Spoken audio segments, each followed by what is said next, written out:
Hey guys, இன்னைக்கு நாம என்ன பேச போறோம்னா ஒரு ரேரஸ்டான சீ டைனோசரை பத்தி. ஸோ இன்னைக்கு நம்ம பேச போறது நொத்தசோரஸ்னு சொல்லக்கூடிய ஒரு சீ டைனோசர். அதோட ஹிஸ்டரி, அதோட லைஃப், இதெல்லாம் பத்தி தான் எக்ஸ்ப்ளோர் பண்ண போறோம். ஒரு ப்ரீ ஹிஸ்டாரிக் சீ பிரெடேட்டர்னு சொல்லலாம். நம்ம ஏர்த்ல 200 வருஷங்களுக்கு முன்னாடி வந்த சீ டைனோசர்ல ஒன்று தான் இது. ஸோ இதோட ஹிஸ்டரி என்னன்னு இன்னைக்கு நாம ஃபுல்லா பார்க்கலாம். ஸோ இந்த நொத்தசோரஸை பார்த்தோன்னா அது நார்மலான டைனோசர் மாதிரி இருக்காது, ரொம்பவே யூனிக்காக இருந்திருக்கு. ஆக்சுவலி இது ஒரு மெரின் ரெப்டைல், அதாவது மோஸ்ட்லி நீரில் தான் வாழும், ஆனால் இதால் கரையிலையும் வாழ முடியும். இதோட பாடி சைஸ் பார்த்தீங்கன்னா அரவுண்ட் 3-5 மீட்டர்ஸ் வரை இருக்கும். இதோட மவுத் ஃபுல்லாகவே ஷார்ப்பான டீத்தும் இருக்கும். அதாவது அது மீன்களையும் ஸ்குட்களையும் பிடிக்க பர்ஃபெக்டான ஒரு ப்ரெடேட்டர்னு சொல்லலாம். இந்த நொத்தசோரஸோட பாடியை நம்ம ஒப்சர்வ் பண்ணுறப்ப அதோட முன் கால்கள் பார்த்தீங்கன்னா ஃப்ளிப்பர்ஸ் மாதிரி இருக்கும். அதே மாதிரி பின்கால்கள் பார்த்தீங்கன்னா ரொம்பவே ஸ்ட்ராங்காக இருக்கும். அதனால தான் அதால் கரையிலையுமே நடக்க முடியுமா இருக்கும். ஸோ சிம்பிளாக சொல்லணும்னா இந்த நொத்தசோரஸ் ஒரு செமி எக்வாட்டிக் அனிமல்னு சொல்லலாம். அதாவது நீர்லையும் நிலத்திலையும் ரெண்டுலேயுமே சர்வை பண்ண ஒரு டைனோசர்னு சொல்லலாம்.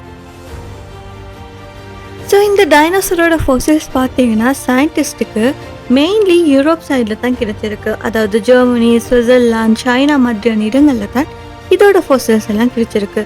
ஸோ இது என்ன மீன் பண்ணுதுன்னா, அந்த காலத்தில் இந்த கிரியேச்சர்ஸ் எல்லாம் அந்த பகுதிகளில் உள்ள பழைய கடல்களில் தான் வாழ்ந்திருக்கு.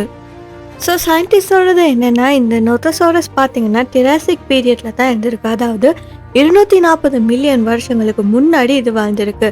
ஸோ டைனோசர்ஸ் ஆரம்பிக்கிற டைம்லேயே இது வாழ்ந்திருக்கு. அந்த காலம் ஏர்த்தில் கிளைமேட் வேறு மாதிரி இருந்திருக்கு. ஸோ அந்த காலத்தில் பார்த்தீங்கன்னா ஏர்த் இப்போ போல் இருந்தது இல்லை. ஸோ கண்டங்கள் எல்லாமே செப்பரேட்டாக இருக்கல, யூரோப், ஏசியா, ஆஃப்ரிக்கா, அமெரிக்கான்னு எல்லாமே ஒரு சிங்கிள் லேண்ட் பீஸாக தான் இருந்திருக்கு. அண்ட் அந்த ஃபுல் லேண்டையும் சுற்றி பார்த்தீங்கன்னா ஒரு மிகப்பெரிய கடல் இருந்திருக்கு. ஆனால் அந்த கடல் பார்த்தீங்கன்னா இப்போ இருக்கிற மாதிரி டீப் ஓஷன் மாதிரி இருக்கல, அது மோஸ்ட்லி ஷெலோ வாட்டரில் தான் இருந்திருக்கு. அதாவது ரொம்பவே அழுத்தம் குறைந்த, அதே சமயத்தில் ஆழம் குறைந்த கடல் பகுதிகள் தான் அந்த டைமில் இருந்திருக்கு. ஸோ அந்த ஷெலோ சி ஏரியாஸில் தான் இந்த நொத்தசோரஸ் எல்லாம் வாழ்ந்துருக்காங்க. ஏன்னா அதுக்கு அந்த இடம் தான் பர்ஃபெக்டாக இருந்திருக்கு. காரணம் இந்த வாட்டரில் தான் ஈஸியாக ஹண்ட் பண்ண முடியுமா இருக்கும். அண்ட் சன்லைட்டும் வரும், சின்ன சின்ன மீன்கள், சி அனிமல்ஸ் எல்லாம் அதிகமாக இருந்திருக்கும். ஸோ இந்த நொத்தசோரஸோட ஃபோசில்ஸ் எவிடன்ஸை பார்க்குறப்ப இந்த ரெப்டைலுக்கு லாங் நெக் இருந்திருக்கு. ஸோ அது வேகமாக மீன்களை பிடிக்க ஹெல்ப் பண்ணியிருக்கு. அது நீல ஸ்டெடியாக இருக்கிறப்ப சடனாக நெக் மூவ்மெண்ட்டை யூஸ் பண்ணி தான் அதோட இரையை கிரப் பண்ணும். ஏன்னா அதோட டீத் பார்த்தீங்கன்னா எல்லாமே ஷார்ப்பாக கொனிக்கல் ஷேப்பில் இருந்திருக்கு. ஆனால் இந்த நொத்தசோரஸ் பார்த்தீங்கன்னா ஃபுல் டைமாக அண்டர் வாட்டர் கிரியேச்சர் இல்லை. இது மாடர்ன் டேல க்ரொக்கடைல் மாதிரின்னு சொல்லலாம். நீல ஸ்விம் பண்ணும், ஆனால் ப்ரீத்திங்க்கு ஏர் தேவைப்படும். ஸோ அதனால் அது சர்ஃபஸுக்கு வந்து மூச்சு விட்டுட்டு மீண்டுமே கீழே போய்ட்டுடும். ஸோ இதுதான் அதோட ஸ்ட்ரென்த் அண்ட் வீக்னஸ் ரெண்டுமே சொல்லலாம். ஒரு பக்கம் நீல ரொம்ப வேகமாக ஸ்விம் பண்ண முடியும், ஆனால் அதே மற்ற பக்கம் பார்த்தீங்கன்னா ப்ரீத் பண்ண சர்ஃபஸுக்கு வரணும். ஸோ அதனால மிகப்பெரிய ப்ரெடிட்டர்ஸ் அட்டாக் பண்ணுறதுக்கான சான்சஸ் அதிகமாக இருந்துச்சு. ஸோ சிம்பிளாக சொல்லணும்னா நொத்தசோரஸ்னு சொல்லக்கூடியது அந்த காலத்தோட ஸ்மார்ட் சி ஹண்டர்னு சொல்லலாம். ஆனால் மிகப்பெரிய கடல் மிருகங்களுக்கு முன்னால் பாதுகாப்பு இல்லாத ஒரு இரையாக கூட இருந்திருக்கு. ஸோ இந்த நொத்தசோரஸை வேட்டையாடும் முறையை பற்றி இப்போ நம்ம பார்க்கலாம். அதோட பற்கள் எல்லாம் ரொம்ப நீளமாக கூர்மையாக இருக்கும். ஸோ அதனாலே மீன் மாதிரியான சலசலப்பான உயிரினங்கள் எல்லாம் பிடிக்க பர்ஃபெக்டான ஒரு ப்ரெடேட்டர்னு சொல்லலாம். இந்த நொத்தசோரஸ் நீருக்குள்ள ரொம்ப வேகமாக நீந்தும். அப்போ எதிர போகிற மீனை தன்னோட நீளமான கழுத்தை திடீர்னு நிலைச்சி அது பிடிச்சு கொள்ளும். ஆனால் அது கடலில் இருந்த மிகப்பெரிய முக்கியமான மிருகம் இல்லை. அதை விட பெரிய கடல் உயிரினங்கள் எல்லாம் அந்த காலத்தில் கடல்ல இருந்திருக்கு. பிளக்கடான்ட், இக்தியோசோரஸ் இது மாதிரியான மிகப்பெரிய ரெப்டைல் எல்லாம் வந்துச்சுன்னா இந்த நொத்தசோரஸ் பார்த்தீங்கன்னா உடனே வேகமாக போய் ஒளிஞ்சுக்கொள்ளும், மறைஞ்சு கொள்ளும்.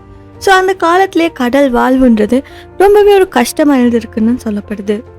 அதை விட இன்ட்ரெஸ்டிங்கான பார்ட் என்னன்னா, இந்த நொத்தசோரஸுடைய துடுப்பு போன்ற கால்கள் பார்த்தீங்கன்னா எப்படி நீரில் வேலை செய்யுதுன்னு சொல்லி விஞ்ஞானிகள் பார்த்தீங்கன்னா ஆராய்ச்சி பண்ணியிருக்காங்க. ஸோ அதோட நீந்தும் இயக்கத்தை பற்றி தெரிஞ்சுக்கிட்டு தான் இப்போ இருக்கிற பல கடல் ரோபோட்கள் எல்லாம் வடிவமைச்சு பயன்படுத்திக்கிட்டு இருக்காங்க.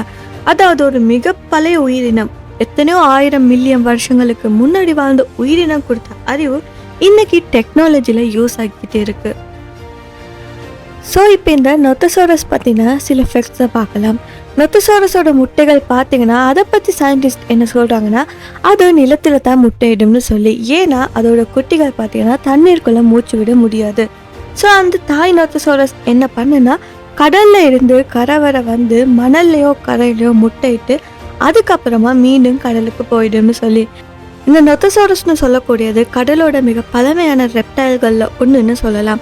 அதாவது அதுதான் முதல்ல நீருக்கு பொருத்தமா வாழ்ந்த ஒரு உயிரினம்னு சொல்லலாம். ஸோ அதுக்கப்புறமான காலங்களில் தான் மிகப்பெரிய கடல் மிருகங்கள் எல்லாம் உருவாகி இருக்கு. இக்தியோசோரஸ், பிளெசியோசோரஸ் மாதிரியான மிகப்பெரிய உயிரினங்கள்லாம் இந்த நெத்தோசோரஸுக்கு அப்புறமா தான் உருவாகி இருக்கு.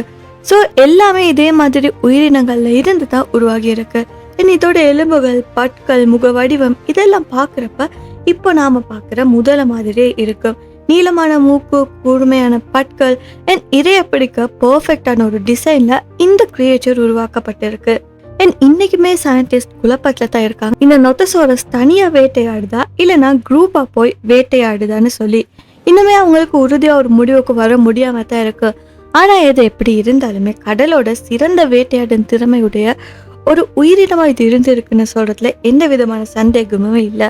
அதாவது 240 மில்லியன் ஆண்டுகளுக்கு முன்னாடியே இயற்கை அதுக்கு தேவையான அனைத்து திறன்களையுமே கொடுத்து அதை நீருக்குள்ள ஒரு ஹீரோவா உருவாக்கி இருக்கு.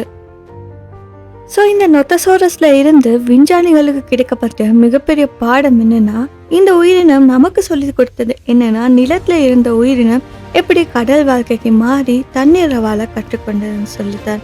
ஸோ நீங்க யோசிச்சு பாருங்க, இந்த நொத்தசோரஸ் வாழ்ந்தது 240 மில்லியன் வருஷங்களுக்கு முன்னாடி. ஸோ அப்போ இன்னுமே திமிங்கலங்கள், சுறா மீன்கள் இது எதுவுமே உருவாகலை. ஆனால் அதுக்கு முன்னாடியே இந்த நொத்தசோரஸ் சொல்லக்கூடிய உயிரினம் கடல்ல நீந்தி வேட்டையாடி உயிர் வாழ்ந்திருக்கு. ஸோ இதே மிகப்பெரிய பரிணாம வளர்ச்சிக்கான ஒரு உதாரணமா இருக்கு. மண்ணில் வாழ்ந்த ஒரு உயிரினம் மெதுவாக நீர்ல வாழ அடாப்ட் ஆகி ஆரம்பிச்சிருக்கு. ஸோ அதனால தான் விஞ்ஞானிகள் சொல்றாங்க, இந்த நொத்தசோரஸ் இல்லைன்னா கடல் உயிரினங்கள வளர்ச்சியை பத்தி நமக்கு புரிஞ்சுக்கொள்வது ரொம்பவே டிஃபிகல்ட்டா இருக்குன்னு சொல்லி. அதாவது நம்ம கண்ணால பார்க்க முடியாத அந்த கால கடல் உலகத்தோட வாழ்க்கை, போராட்டம், அறிவு இது எல்லாத்தையுமே இந்த நொத்தசோரஸ் மூலம் தெரிஞ்சு கொள்ள முடியுமா இருக்கு. ஸோ இதுதான் நொத்தசோரஸ் நமக்கு விட்டு சென்ற மிகப்பெரிய லெகசின்னு சொல்லலாம். ஸோ இந்த நொத்தசோரஸோட ஹிஸ்ட்ரி உங்களுக்கு பிடிச்சிருந்தா மறக்காம இந்த வீடியோ லைக் பண்ணி உங்கள் ஃப்ரெண்ட்ஸ் கூட ஷேர் பண்ணுங்க. அது மட்டும் இல்லாமல் நம்ம சேனலை சப்ஸ்கிரைப் பண்ணி பக்கத்தில் இருக்க பெல் ஐக்கானையும் கிளிக் பண்ணிக்கோங்க. இன்னும் ஒரு இன்ட்ரெஸ்டிங்கான வீடியோவில் நான் உங்களை அடுத்து சந்திக்கிறேன். Until then, stay curious, stay safe.